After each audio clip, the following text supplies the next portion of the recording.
चालू करते हैं अपन 1.1। ठीक है, 1.1 का क्वेश्चन नंबर अपन करेंगे 3। क्वेश्चन नंबर 3 में कितने क्वेश्चन है आपके पास? 3 क्वेश्चन है। 3 में से कोई भी क्वेश्चन बता रहा हूँ, पहले ही वाला क्वेश्चन बता रहा हूँ। देखो पहले क्वेश्चन में क्या दिया है अपन को, क्वेश्चन नंबर 3 का 12, 15 एंड 21। ठीक है, ये क्वेश्चन भी आ सकता है। इसमें अपन को एलसीएम और एचसीएफ फाइंड करना है, बस क्या करना है, एलसीएम और एचसीएफ फाइंड करना है, उसके अलावा कुछ नहीं करना है। ठीक है, तो एलसीएम और एचसीएफ के लिए मैंने जो मेथड बताई थी वही का वही। अगर ये क्वेश्चन कितने नंबर का आएगा, 2 नंबर का आएगा, तो अपन को इसको 2 नंबर लायक सॉल्व करना है, ज्यादा ये नहीं करना और एकदम इजी तरीके से सॉल्व करना है। तो सबसे पहले क्या करेंगे अपन, 12, ये 2 से कितने टाइम जाएगा, 6 टाइम्स। ये 2 से कितने टाइम जाएगा, 3 टाइम। और 3 से कितने टाइम जाएगा, 1 टाइम। ये प्राइम फैक्टराइजेशन मेथड बोलते हैं इसको। कौन सी मेथड? Prime factorization method. वैसे 15 का भी निकालेंगे अपन प्राइम फैक्टराइजेशन मेथड से, है ना। फैक्टर्स निकालेंगे तो कितना होएगा, ये 3 से जाएगा कितने टाइम, 5 टाइम। ये 5 से जाएगा 1 टाइम। फिर उसके बाद 21 का निकालेंगे तो 21 भी 3 से जाता है ना। तो 3 से कितने बार डिवाइड होएगा अपने पास, 7 टाइम। और 7 से कितने टाइम डिवाइड होएगा, 1 टाइम। अब तीनों को लिखो सीक्वेंस में। 12 के फैक्टर्स लिखो पहले, 2 into 2 into 3। फिर उसके बाद 15 के फैक्टर्स लिखो, 3 into 5। फिर उसके बाद 21 के फैक्टर लिखो, 3 into 7। फिर उसके बाद अपन को क्या देखना है कि कॉमन क्या है वो देखो। कॉमन क्या है, देखो यहाँ भी 3 है, यहाँ भी 3 है, यहाँ भी 3 है। तो 3 क्या हो जाएगा अपना, HCF हो जाएगा। जो कॉमन होगा वही क्या होगा अपना, HCF। तो 3 क्या हो जाएगा अपना, HCF। ठीक है, और LCM अपन को निकालना है। तो जो कॉमन है उसको कितने बार लिखेंगे अपन, 1 टाइम। तो जो कॉमन है उसको 1 टाइम लिखा, क्या बचा फिर अपने पास, 2 into 2। और कितना बचा, ये इंटू में 5। और कितना बचा अपने पास, इंटू में ये कितना बचा, 7। तो जब अपन इसका इंटू करेंगे तो देखो कितना हो जाएगा, 3 दूनी 6, 6 दूनी 12, 12 पंचे 60। कितना हो गया, 12 पंचे 60। और 6 6 36 6 7 42, 420। कितना हो गया ये, 420। ये क्या हो गया अपना, एलसीएम हो गया। ये क्या है अपना आंसर है। आया समझ में? तो इसी टाइप से जो इसके 2 क्वेश्चन है वो भी अपन को क्या करना है। ये जो क्वेश्चन कर रहे हैं अपन, क्वेश्चन नंबर 4। कौन सा कर रहे हैं, क्वेश्चन नंबर 4।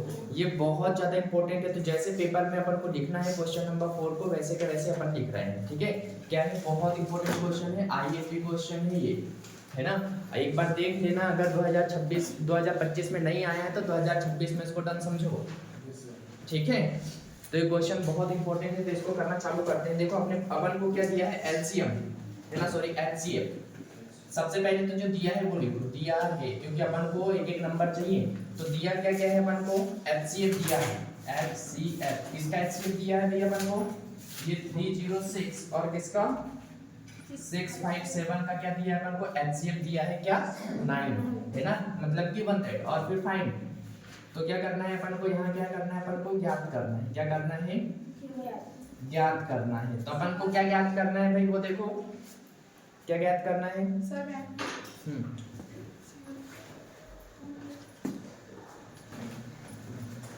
देखो दिया क्या है अपन को, HCF 306,657 का HCF कितना दिया है, 9। और अपन को क्या क्या फाइंड करना है, LCM। क्या निकालना है, LCM। LCM किसका निकालना है, 306 और 657 का क्या निकालना है अपन को, LCM क्या करना है, निकालना है। तो देखो LCM तो अपन नॉर्मल मेथड से भी निकाल सकते हैं, प्राइम फैक्टराइजेशन मेथड से। पर अपन को प्राइम फैक्टराइजेशन मेथड लगाने की जरूरत है क्या, है क्या प्राइम फैक्टराइजेशन मेथड लगाने की जरूरत नहीं है ना। प्राइम फैक्टराइजेशन मेथड लगाने की जरूरत, चलो तो अपन को ये याद करना है। तो अपन इसको नॉर्मल जो प्राइम फैक्टराइजेशन मेथड है उससे भी सॉल्व कर सकते हैं, पर अपन को वो सॉल्व करने की जरूरत नहीं, क्योंकि अपन को एक चीज पता है। क्या पता है कि ये दोनों का मल्टीप्लाई किसके बराबर होगा, HCF और LCM के मल्टीप्लाई के बराबर होगा। तो अपन क्या लगा देंगे, फॉर्मूला लगा देंगे। कौन सा वाला, ये वाला, A into B इक्वल कितना होता है, HCF into LCM। ये वाला फॉर्मूला लगा देंगे। अपन को A और B की वैल्यू पता है ना, क्या है अपने पास, 306 into B की वैल्यू कितनी है अपने पास, 657 इक्वल में HCF कितना दिया है अपन को, 9 into में LCM अपन को क्या करना है, निकालना है। तो LCM की जगह LCM ही लिख दो। ठीक है, ये 9 into में इधर आएगा, किस में हो जाएगा, डिवाइड में। तो ये 306 into 657 अपॉन में कितना हो गया ये अपने पास, 9 इक्वल में कितना हो गया ये LCM। m। अब क्या करेंगे, देखो अगर आप लोगों को ज्यादा दिक्कत जा रही है काटने में तो 3 से पहले काट दो, 3 से इसको 3 टाइम काट देंगे, है ना। तो ये कितना आ जाएगा, 3 एकम 3, 3 शून्य शून्य और 3 दूनी 6, कट गया।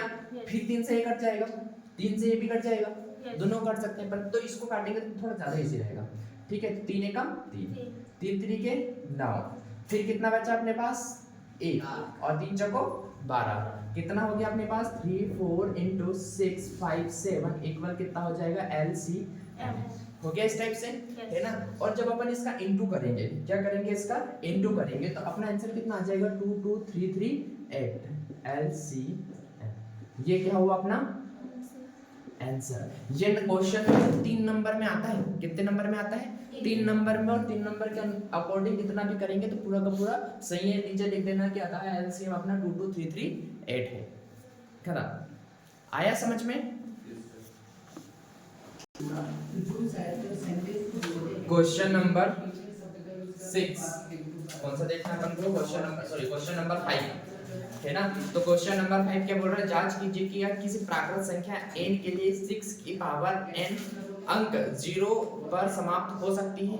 पहले तो क्वेश्चन समझो, क्या बोल रहा है, ये 6 की पावर क्या है अपने पास n, क्या है 6 की पावर n, और ये जो n है वो क्या बोल रहा है, n क्या है अपना नेचुरल नंबर, क्या है अपने पास n नेचुरल नंबर, ठीक है। n क्या है अपने पास नेचुरल नंबर, ठीक है। तो ये क्या बोल रहा है, अगर 6 की पावर n नेचुरल नंबर क्या होता है आप लोगों को पता है, 1 2 3 4 तो डैश कहां तक इंफिनिटी तक। तो 6 की पावर n जब अपन सॉल्व करेंगे तो क्या होगा, 6 की पावर 2 सॉल्व करेंगे, 6 की पावर 3 सॉल्व करेंगे, 6 की पावर 4 सॉल्व करेंगे, 6 की पावर 5 सॉल्व करेंगे, ठीक है।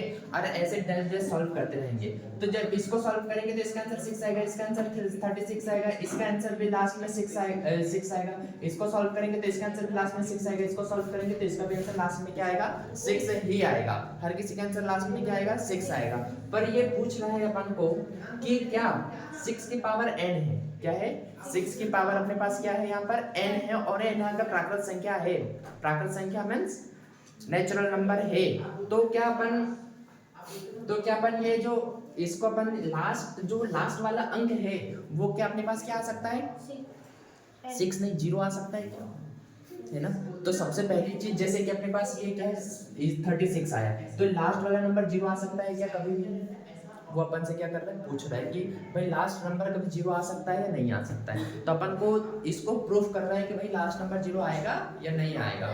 तो 0 कब आता है पहले तो अपन को वो पता होना चाहिए, क्या पता होना चाहिए कि 0 कब आता है ना, क्या पता होना चाहिए अपन को कि 0 कब आता है। तो 0 कब आता है सबसे पहले तो वो देखो जैसे कि 10 क्या हुआ 10, तो इसमें कब 0 आया, इसके जो फैक्टर्स निकले कितने 2 into 5 निकला, तभी क्या आया ये लास्ट में 0 आया। कोई भी जिसके लास्ट में 0 हो ऐसा कोई भी नंबर बोलो, जैसे कि क्या 40, कितना लिया अपन ने 40, जब इसके फैक्टर्स करेंगे तो 2 और 5 आना ही है, पक्की बात है ना। इसके फैक्टर्स करेंगे तो इसके फैक्टर्स में क्या आएंगे 2 और 5 आएंगे, क्या आएंगे 2 और 5 आएंगे, है ना 2 5। तो देखो कैसे करेंगे 2 into 2 इंटू में क्या करेंगे अपन 2 into 2 मतलब ये 4 हो गया, ठीक है। और 5 into 2 करेंगे तो कितना हो जाएगा ये 40 हो गया। तो देखो 5 भी आया और 2 भी आया, है ना। मतलब कोई भी जिसके भी लास्ट में कोई अगर 0 आता है और अपन उसके फैक्टर्स निकालेंगे तो क्या आएगा उसके फैक्टर्स में 5 और 2 आएगा। पर जब अपन 6 की पावर n को जब अपन सॉल्व करेंगे, किसको सॉल्व करेंगे 6 की पावर n को जब अपन सॉल्व करेंगे, है ना 6 की पावर n, है ना, इसको सॉल्व करेंगे 6 की पावर n को जब अपन सॉल्व करेंगे तो इसके फैक्टर्स क्या आएंगे वो अपन को देखना है, ठीक है। तो इसको कैसे सॉल्व करेंगे 6 की पावर मैंने 1 लिखा तो इसके फैक्टर्स कितने निकले 2 into 3 निकला, है ना।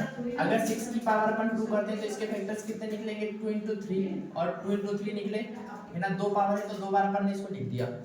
अगर 6 की पावर 3 को अपन क्या लिखें 6 की पावर 3 लिखें तो इसके फैक्टर्स कितने आएंगे 2 into 3 और कितने आएंगे 2 into 3 लिखा इस टाइप से।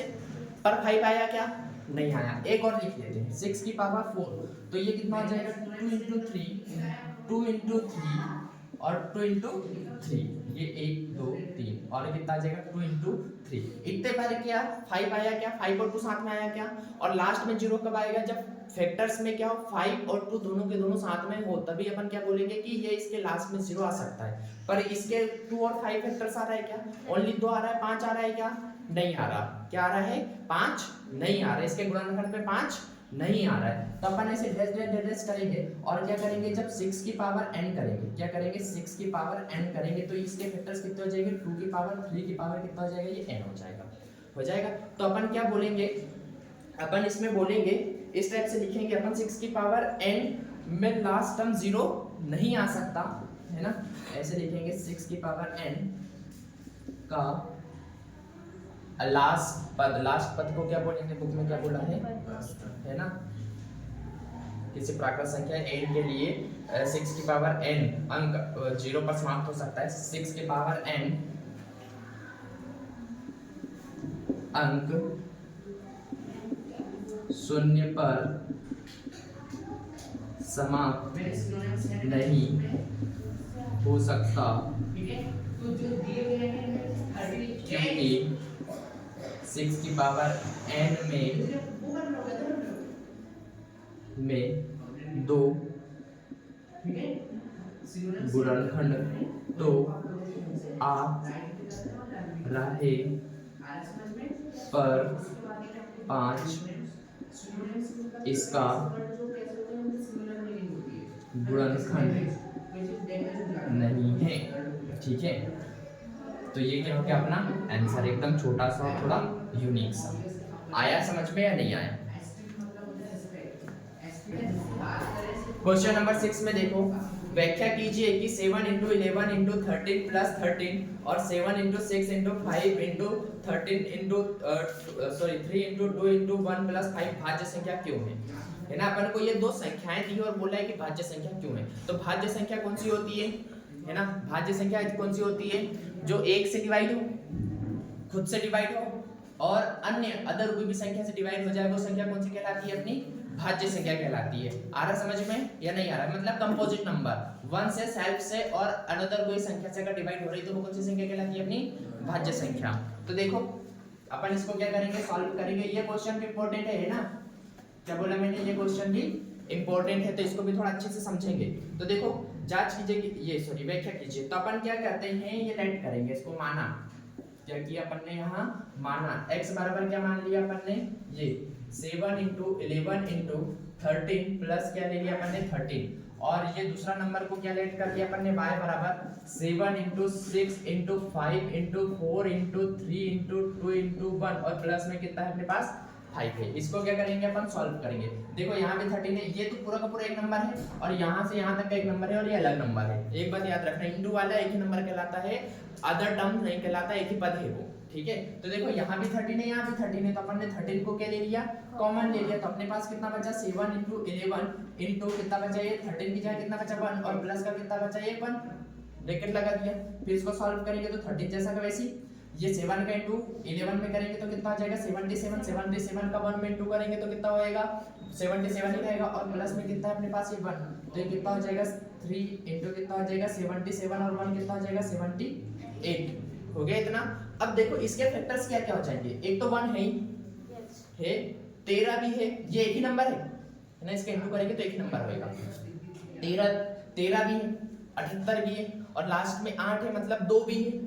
तो अपन इसको क्या बोलेंगे कि इसके जो गुणनखंड है एक मतलब 2 से ज्यादा है, मोर देन 2 है, तो ये क्या है अपना भाज्य संख्या है या कोप्राइम नंबर है। ठीक है, अभी मैं आंसर भी लिखूंगा, ठीक है, और बहुत अच्छे से लिखूंगा, उसकी टेंशन मत। पहले इसको भी सॉल्व करते हैं, ये भी अब इसको भी अपन पहले प्रूफ करेंगे फिर देखेंगे। ठीक है, तो देखो ये कितना हो जाएगा, यहाँ भी 5 है, यहाँ भी 5 है, तो 5 को क्या ले लेंगे अपन ने कॉमन ले लिया। तो 5 को कॉमन लिया तो अपने पास कितना बचा, ये 7 into 6 into 1 into 4 into 3 into 2 into 1 और प्लस का कितना हो गया अपने पास 1। ठीक है, जब अपन इसको सॉल्व करेंगे तो ये 5, ठीक है, क्या करेंगे जब अपन इसको सॉल्व करेंगे तो ये 7 into 6 into 4 into 3 into 2 into इनको सबको प्लस करेंगे और जब इसके साथ जोड़ेंगे तो अपना जो आंसर आ जाएगा वो कितना आ जाएगा भाई 1008 आ जाएगा जब अपन इनका इंटू करेंगे, और प्लस में कितना हो जाएगा ये 1, तो कितना हो जाएगा 5 और प्लस में कितना हो गया ये 100 कितना हो गया 9 1008 में जब अपन 1 को जोड़ेंगे तो कितना हो जाएगा अपना 1009 हो गया। तो देखो फिर ये कितना हो जाएगा 5 × 1009। अब इसके फैक्टर्स देखो कितना है, एक तो हो गई, एक हर किसी का फैक्टर्स होता है ना, गुणनखंड एक हर किसी का होता है, तो एक तो होगा 5 भी होगा और 1009 भी इसका क्या होगा फैक्टर्स होगा, मतलब मोर देन कितना है 2 हो गया। कितना हो गया मोर देन 2 हो गया। तो अपन इसका आंसर कैसे लिखेंगे वो देखो इसका आंसर लिखने के बहुत सारे तरीके हैं। अपन सबसे पहले बोलेंगे कि इसके जो गुणनखंड है ना, अतः संख्या x व y के गुणनखंड 2 से ज्यादा है इसलिए ये क्या है भाज्य संख्या है। ऐसे भी लिख सकते हैं क्योंकि संख्या x व y के गुणनखंड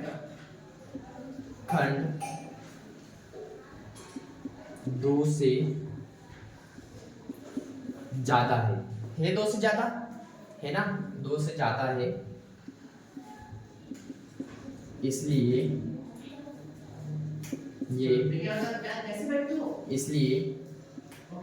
यह संख्या भाज्य संख्या है। एकदम इजी है या नहीं है वो बताओ आप लोग, है एकदम इजी। ये चैप्टर का सबसे ज्यादा इंपॉर्टेंट क्वेश्चन है, ये 1.2 का क्वेश्चन नंबर फर्स्ट है ना। ये क्वेश्चन थोड़ा बड़ा है ये 1.2 का क्वेश्चन नंबर फर्स्ट है ना। ये सिद्ध कीजिए कि √5 एक अपरिमेय संख्या है, मतलब irrational, proof that √5 is a irrational number. ठीक है, तो इसको अपन को क्या करना है प्रूफ करना है ना। तो अपन इसको क्या करेंगे सॉल्व करेंगे। तो देखो सबसे पहले इसको सॉल्व करने से पहले अपन इसके ऊपर थोड़ी सी बात करेंगे कि जो √5 है वो क्या है अपना इरेशनल अपरिमेय संख्या बोला है इसको। तो ये अपरिमेय संख्या है तो अपन इसको अपरिमेय कैसे प्रूफ करेंगे, है ना। दिक्कत आएगी यहाँ पे कि इसको अपरिमेय अपन कैसे प्रूफ करेंगे। तो देखो सबसे पहली चीज तो अपन को एक चीज समझना है कि कोई आदमी गलत है, क्या है कोई आदमी गलत है, तो अपन उसको गलत कैसे प्रूफ करेंगे, कैसे प्रूफ करेंगे कि वो सही नहीं है ना। अगर कोई गलत है तो वो क्या नहीं होगा, वो सही नहीं होगा। तो वैसे ये क्या है इरेशनल नंबर है, क्या है ये √5 इरेशनल नंबर है। तो अपन को इसको क्या प्रूफ करना है, इरेशनल ही प्रूफ करना है। इरेशनल पहले से है और अपन को इसको क्या प्रूफ करना है इरेशनल।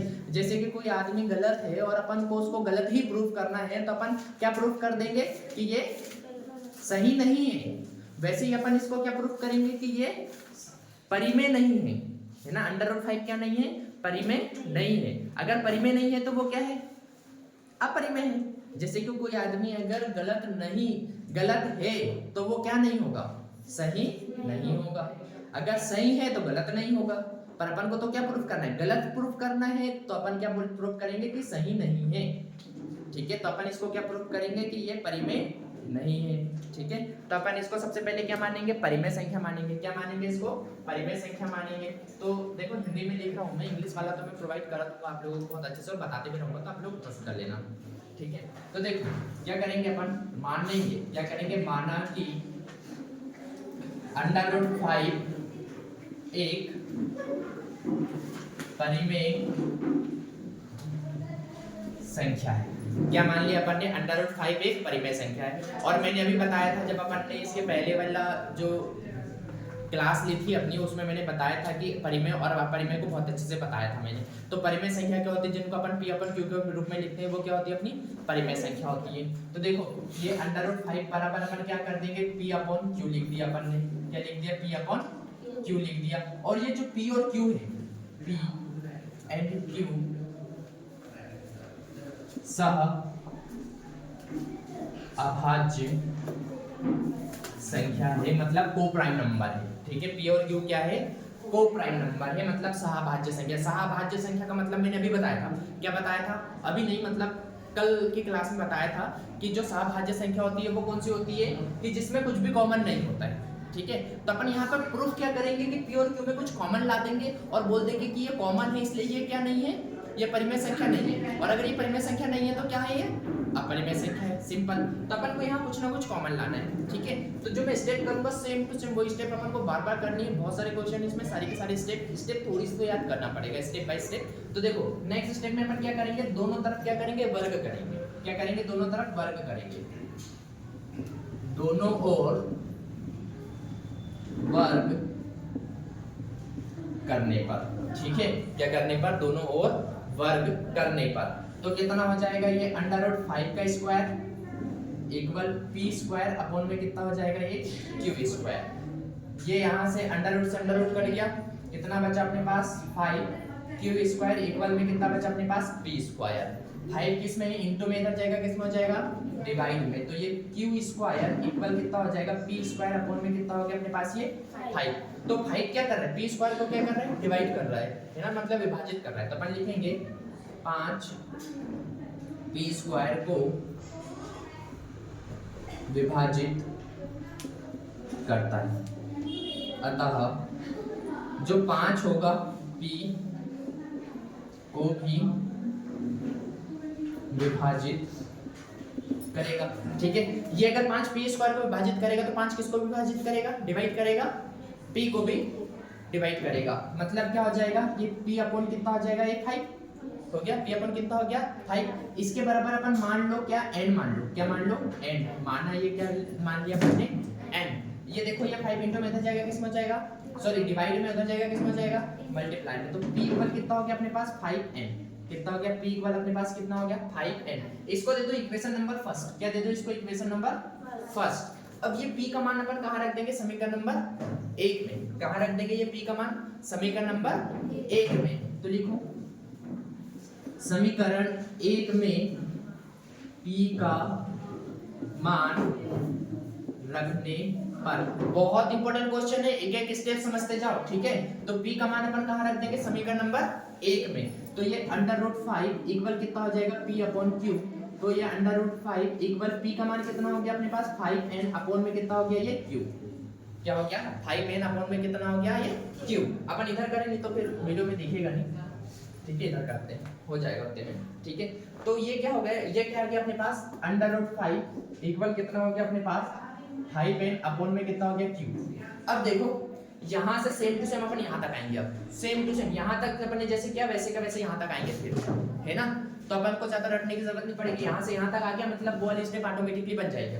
यहाँ से लेके यहाँ तक अपन बराबर आएंगे। तो देखो क्या करेंगे, दोनों ओर फिर से वर्ग करेंगे। इसमें दोनों ओर वर्ग किया था, तो इसमें फिर क्या करेंगे, दोनों ओर वर्ग करने पर, दोनों ओर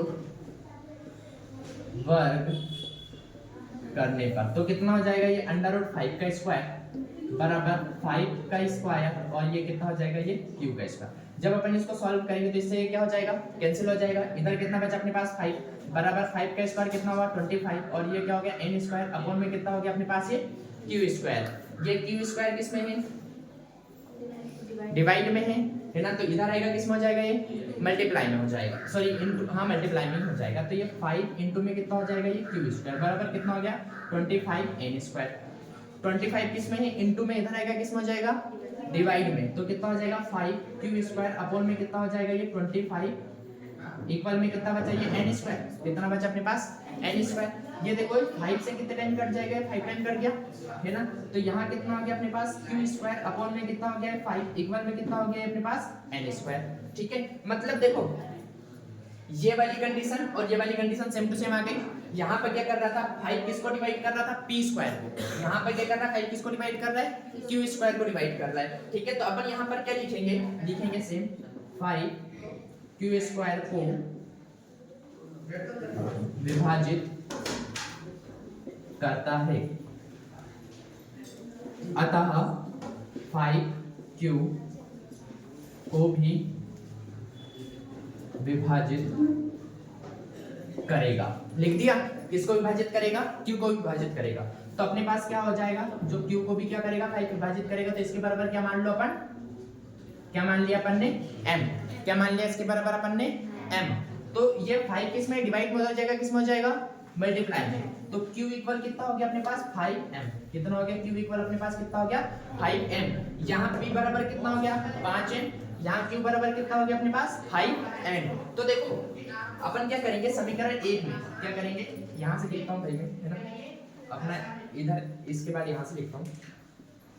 समीकरण 1 में P व Q के मान रखने पर, तो समीकरण 1 क्या है अपने पास, √5 इक्वल में कितना आ जाएगा, P का मान कितना है अपने पास, P का मान कितना निकला 5 है, कितना निकला P का मान 5n, या फिर ऐसे लिखो ये P अपॉन कितना हो जाएगा ये Q, P का मान कितना है अपने पास 5n और Q का मान कितना है अपने पास 5m, ठीक है।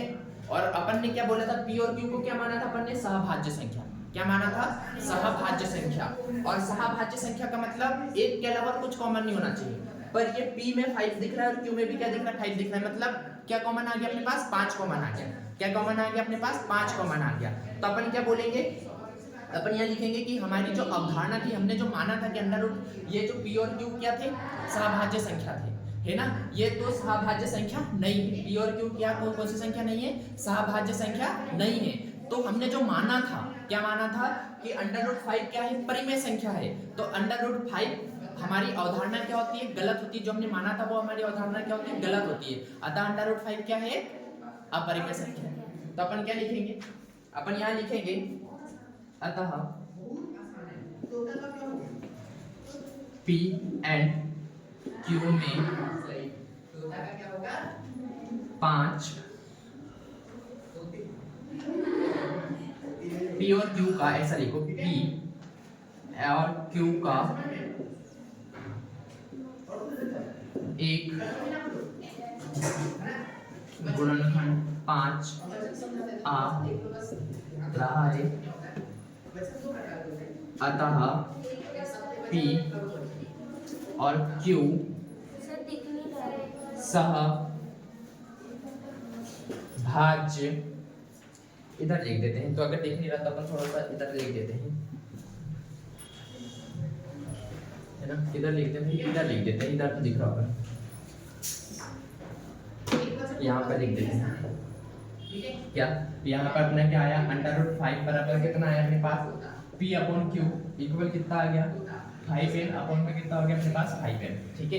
तो अपन क्या लिखेंगे, P और Q का गुणनखंड कितना आ गया अपने पास 5, ताकि आना कुछ नहीं था, बाकी कितना आ गया गुणनखंड 5, मतलब फैक्टर्स कितना निकल गया अपना 5, P एंड Q का एक गुणनखंड 5 है, अतः P व Q सहभाज्य संख्या नहीं। क्या लिख दिया अपन ने, P और Q का अपन ने सहभाज्य माना था, तो P और Q क्या नहीं है, सहभाज्य संख्या नहीं है, अतः हमारी अवधारणा गलत होती है कि √5 एक परिमेय संख्या है। हमारी कौन सी अवधारणा गलत होती है कि √5 एक क्या है, परिमेय संख्या है। तो चूंकि कितना हो जाएगा, चूंकि √5 एक अपरिमेय, ये क्या हो गया अपना, प्रूफ कर दिया भाई अपन ने, हुआ क्लियर नहीं हुआ, एकदम इजी वे में।